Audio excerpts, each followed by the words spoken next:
मैं मनीषा बोंद्रे और आप देख रहे हैं केसरी उजाला न्यूज। राष्ट्रीय स्तर पर काम करने वाली संस्था ड्राइवर वेलफेयर एसोसिएशन ने ड्राइवरों को सुरक्षा प्रदान करने की बात कही है। थर्मल पावर स्टेशन कोराडी के सहकारी अधिकारी अशोक गढ़ने पर आरोप है कि उन्होंने हर ड्राइवर से 5,000 रुपए महीना और लाखों रुपए की मांग की है।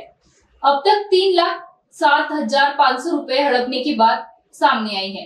एक सरकारी अधिकारी होते हुए भी एम्प्लॉइज की कंज्यूमर सोसाइटी के संचालक वैजनेता विभाग में उनका दबदबा होने के कारण कर्मचारियों को धमकाकर अनैतिक माध्यमों से पैसे लूटने का पिछले साल से काम हो रहा है। कोरोना काल में भी एक चालक को 1.5 लाख रुपए की हानि हुई थी, लेकिन फिर भी अशोक गढ़ ने 1-1 लाख रुपए की मांग कर सोसाइटी में गाड़ी समेत सभी चालकों को बाहर निकालने की धमकी दे रहे हैं। त्याचा पेमेंट सुद्धा 1 लाख रुपये असतो। 1 लाख रुपये पेमेंट असून सुद्धा तो व्यक्ती या चालकांकडून अनावश्यक अनैतिक मार्गातून पैसे लुटण्याचं काम करतो।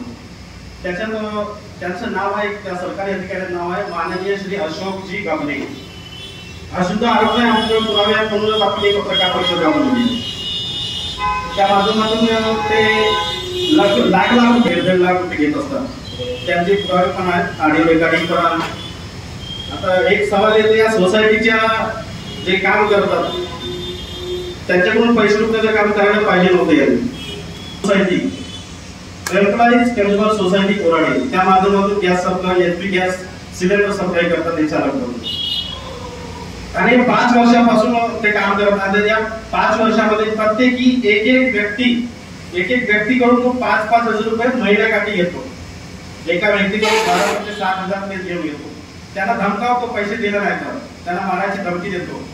संस्थेच्या बाहेर, सोसायटीच्या बाहेर काढण्याची त्यांना ते काढण्यासाठी ते धमक्या देत असतात। म्हणून म्हणायचं याच्याबद्दल या पत्रकार परिषदेच्या माध्यमातून की अनैतिक मार्गाने सरकारी अधिकारी पैसे घेतात, यांना पदमुक्त व्हायला लागेल आणि त्यांचा निलंबनाचा काही निघाला असेल तर ते बी चांगलं होईल सरकारच्या माध्यमातून।